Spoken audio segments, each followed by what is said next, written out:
just a heads up, there will not be any jump scares in this video. Don't worry, I hate them too. That said, the content of this character may still be pretty unsettling to some people, and I will also be taking the color away from certain pieces of footage. Overall, viewer discretion is advised. The corpse of a serial killer who died in the suit that his spirit now haunts. William Afton, aka Springtrap. To summarize, William Afton was the one responsible for the murders of several children at Fazbear's Pizzeria, and hid their bodies in the mascot animatronics. He probably didn't account for the spirits of his victims to possess the animatronics though, so he dismantled them. But all this did was release the spirits to haunt Afton, and in desperation, he hid inside of a spring-lock rabbit suit, a device that's designed to be either an animatronic or a costume that people can wear after locking the endoskeleton of the animatronic to the walls of the suit. An interesting multi-purpose design for sure, but it's also a very dangerous one, because if the locks were to ever malfunction, they snap back into place, ultimately skewering any unlucky sap who happens to be wearing the suit. And this is exactly what happened to Afton. Between the combination of the suit being wet and his erratic movements during his efforts to hide from the spirits, the locks malfunctioned and his life ended. But despite this, someone as evil as William Afton doesn't give up that easily. After 30 years, his corpse still inside the suit was discovered while the new owners were renovating the ruins of Fazbear's Pizza into a horror attraction. This awoke Afton's spirit, still trapped in the Springlock Bonnie suit, and now known as Springtrap. A new form that better fits the true monster that he is. Springtrap is ready to pick up where he left off, both in the security guard room as well as in the world of Super Smash Bros. So getting right into things, Springtrap would be a very heavy character with slightly sluggish mobility, but he would have some pretty great jumps due to the fact that he is in a rabbit suit. He'd have 2 of those great jumps, and he would be able to crawl, just like we see him do when he's sneaking through the ventilation shafts. Before I talk about Springtrap's attacks, I should go over a lot of the general theming that I used when building this moveset. There are some similarities to what I did for Freddy, but there are going to be some core differences as well. Springtrap will still have the theme of horror, of course, having attacks that, while not necessarily scary for the players, would be terrifying in theory for his opponents that'll be face to face with Springtrap. I am going to be using some rabbit themes due to his costume, but I won't be emphasizing that as much as I did for Freddy's bear theming, because whereas Freddy was being haunted by the spirit of a child, Springtrap is being haunted by the spirit of a killer. And that's one of the things that I think should be most emphasized in this moveset, the theme of the killer brought back from the dead. So with that said, starting with Springtrap's jab, he'll have a 2-hit jab that can lead into a rapid jab. The 2 jabs will be straight punches forwards from each arm one at a time, but the second punch will be thrown above the first punch. I made his jab specifically like this to reference the sprite of the purple guy, the alias of William Afton's silhouette. As for the rapid jab, this could have him do a rapid flurry of bites from his mouth. Springtrap isn't that much of a biter, but he does have it as an attack in FNAF World, and it can also reference his jump scare animation from Ultimate Custom Night. His dash attack can be a leaping drop kick. This attack doesn't immediately come out when the move is initiated. Instead, he'll leap forwards while pulling his legs in, then mid-flight, kick both feet forwards with massive force like he's unhinging a spring. This move is powerful, but the amount of start and end lag does make it very risky to use. The side tilt can have Springtrap do a quick slashing hand chop forwards from high left to low right. This is another move that comes out quick and has some deceptive KO potential. It partially references the slasher attack that Purple Guy can use in FNAF World. Springtrap's up tilt can be a 2-hit attack that can have him reach both arms straight upwards one at a time in an almost grabbing-like motion. This is another strong move that comes from the idea of a monster trying to reach up to grab you from below, or even the notion of a zombie trying to dig out of its own grave. The down tilt can have Springtrap do a reaching grab forward, slightly slamming his hand on the ground as he does so. It's a move that comes out quick and can either launch foes at low angles or trip them if they were at low damage percents. This also comes from the idea of the monster trying to grab you. In this case though, it's when they try to grab your ankles during your attempt to flee. Springtrap's side smash can be a powerful flailing and tearing 3-hit strike. He swings one arm from high to low forwards, then does the same with the other arm, then ends by doing a strong tearing motion forwards by pulling both arms away from each other. The first two strikes rack up the damage and make it harder for foes to escape. Then they take huge damage from that final tearing attack. The idea of this move comes from when Afton tore the animatronics apart in his desperation. The up smash can have Springtrap swing both of his arms above himself at the same time from out to in. Another attack that looks like he's trying to catch something that's above himself, but this time he's trying to grab something that's a little bigger. Like a whole body, perhaps? It's another slow move, but it has quite a bit of horizontal range on top of great vertical distance. The down smash can be a simple Quake Stomp attack, where he jumps, then smashes the ground with both feet, causing the ground around Springtrap to launch foes into the air. This move can allow Springtrap to dodge lower attacks while he's mid-jump, but since it's a grounded move, it can only hit opponents who are actually standing on the ground.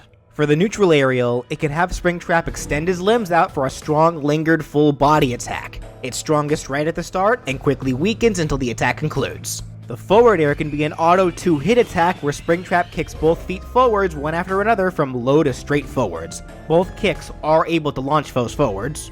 The back air can have Springtrap quickly lean backwards to swing his head from high to straight back, smacking foes with the back of his head. His ears will extend the range, but they act as a bit of a sour spot, whereas hitting closer foes directly with his head is much more deadly. The up air can be a simple backwards to forwards headbutt. The same rules from the back air do apply here for the ears. And the down air can be a simple double rabbit stomp, kicking both feet straight downwards and spiking any poor sucker hit by its sweet spot.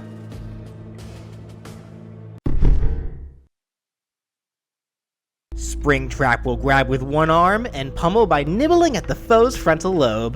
The forward throw can be a simple lifting overhead toss forwards. The back throw can have Springtrap drag the foe's face through the dirt past him to chuck them behind. The up throw can be a simple throw upwards, and the down throw can have Springtrap do one of the scariest things of all: bury the foe by stomping them into the dirt. Cause as I said before, nothing in Smash is scarier than being buried.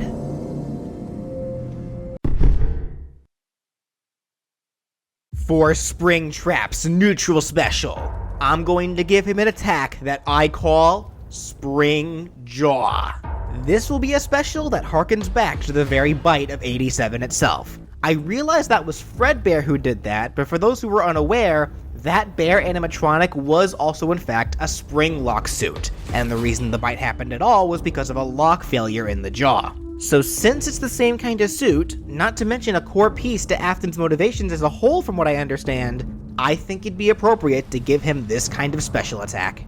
Holding down the special button will have Springtrap just hold an idle stance, and while in this state, he gains a massive amount of armor.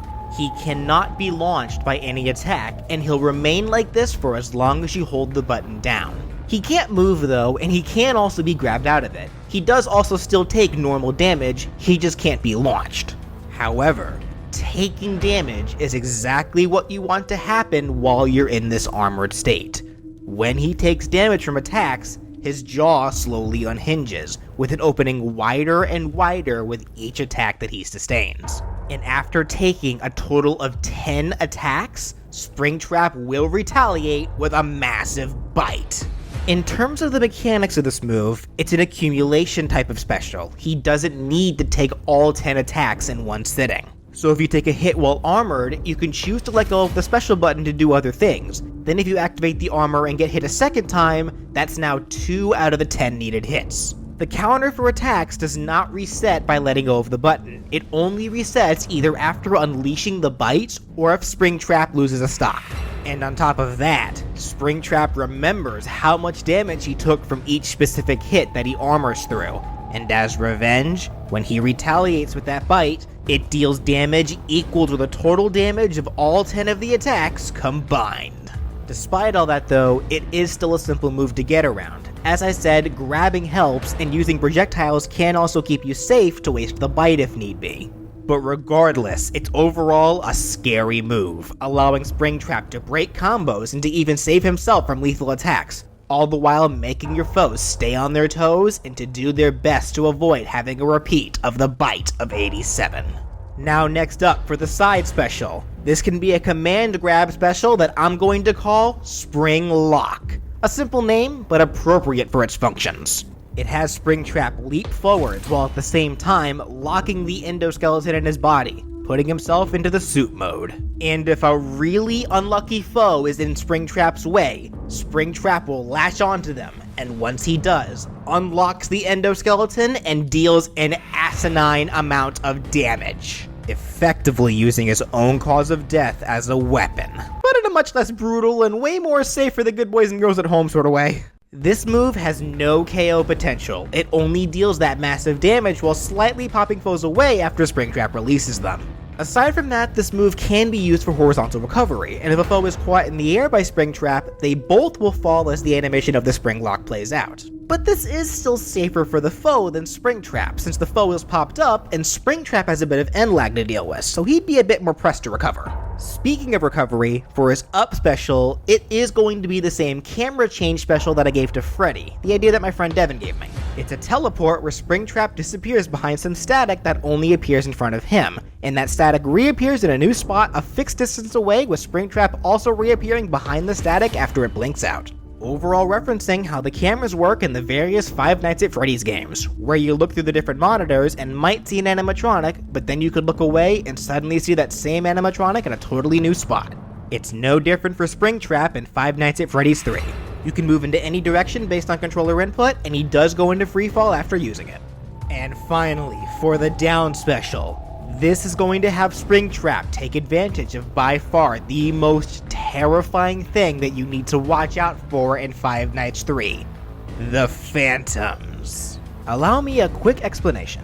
In Five Nights at Freddy's 3, the game where Springtrap debuted and is the sole animatronic for you to worry about, you were stuck in this poorly ventilated security room with faulty wiring and equipment. On occasion, the equipment could break, and you needed to reboot it in order to be able to use it again to keep yourself safe. One of these important pieces of equipment was the ventilation itself, because if that broke, it could start causing the security guard to hallucinate, which makes it much easier for Springtrap to get a hold of them. And something that makes keeping up with the ventilation that much harder are the phantoms of the previous animatronics. Randomly throughout the nights, triggers will appear that, if you stare at them for too long, will cause a phantom of one of the animatronics to jump scare you. And if that happens, then it automatically disables your ventilation, and you'll need to get it back up quickly before Springtrap makes his way into the room. How I'd like to integrate the phantoms into this moveset for Springtrap is for him to use them in the same way that they're used in Five Nights 3, to make it easier for him to get his hands on you. When down special is activated, Springtrap will conjure a random phantom that flies straight forwards a short distance. This phantom is just that, a phantom. It cannot be interrupted, stopped, or even reflected. It just goes until it disappears. But just like in Five Nights 3, it'll only affect opponents who stare directly at it. In other words, it'll only work on those that it hits from the front. If a foe's back is to Springtrap's phantom, then it will fail. It'll also fail if the foe is shielding, since most characters do generally cover their face when they shield. Overall, don't look at it. Look away, cover your face, or just get out of dodge, because if you do look at the phantom, then it will curse you.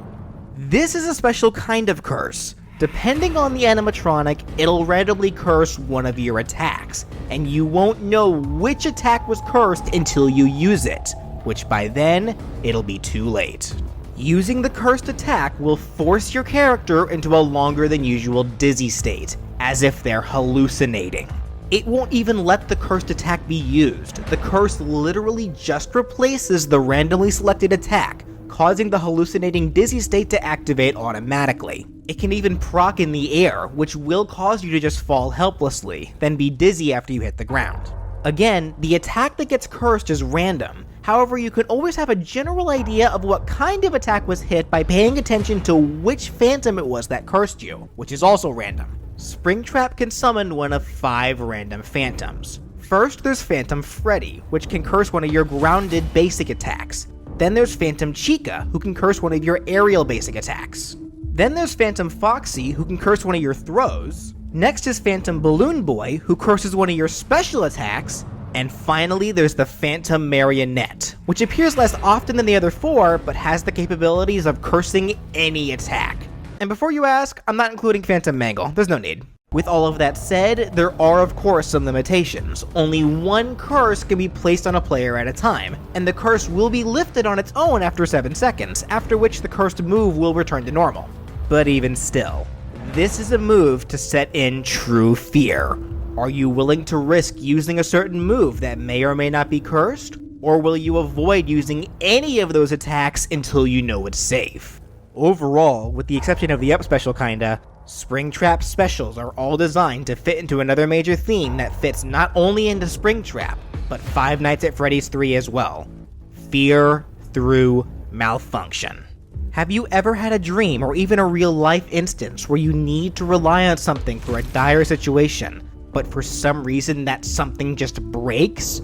That's where this comes from. The audio, camera, and ventilation that can all malfunction at any time, leaving you vulnerable. The story of how William Afton dismantled the other animatronics, leaving behind their phantoms, which can also cause malfunctions to not only your equipment, but to your psyche. But then there's the most important malfunction of all, the malfunction that killed William Afton. So with these specials, you can break combos and will with the neutral special, break spines and damage percents with the side special, and break your opponent's spirit and confidence in their own attacks with the down special. Make them fear you. Leave them afraid.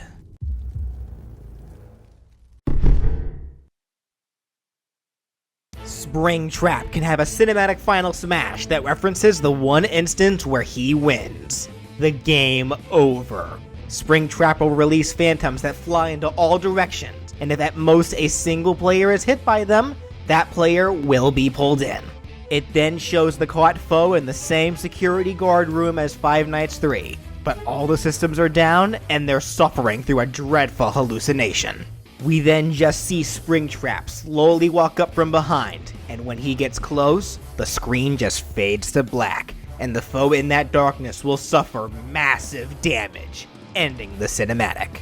This final smash will not launch foes, but if their damage goes over 100%, then needless to say, they did not make it to 6 AM.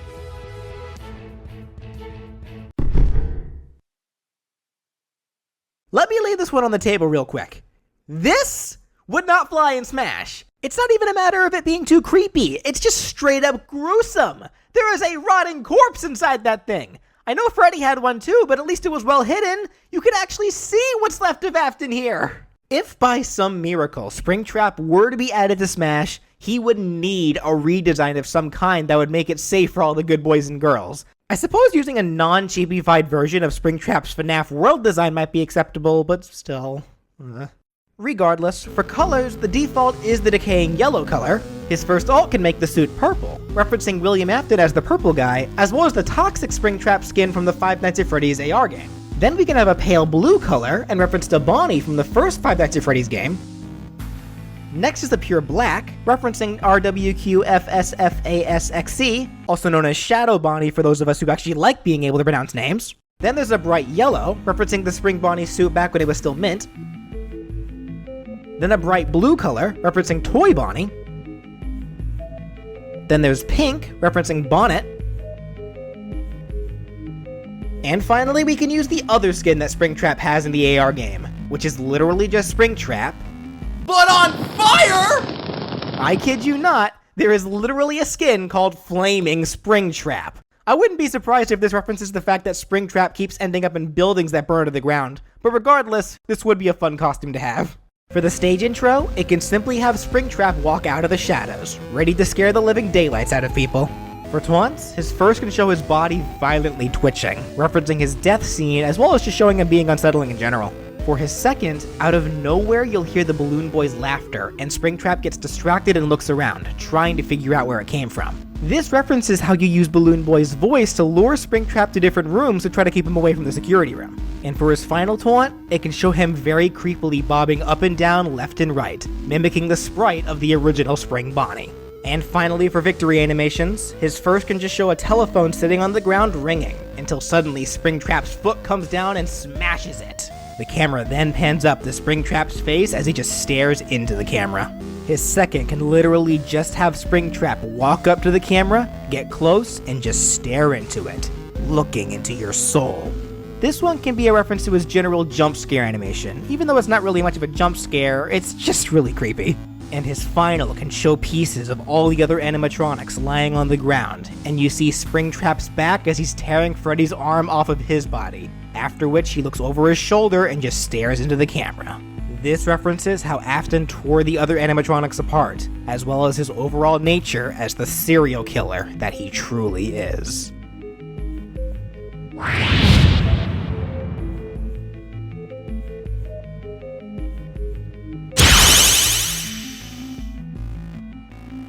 And that does it for What If Springtrap was in Smash.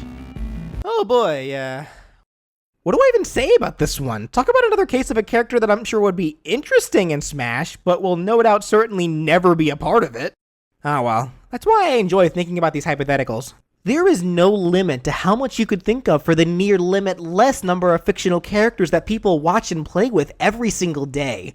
Even if some are a lot more, yeah, I think you know what I mean.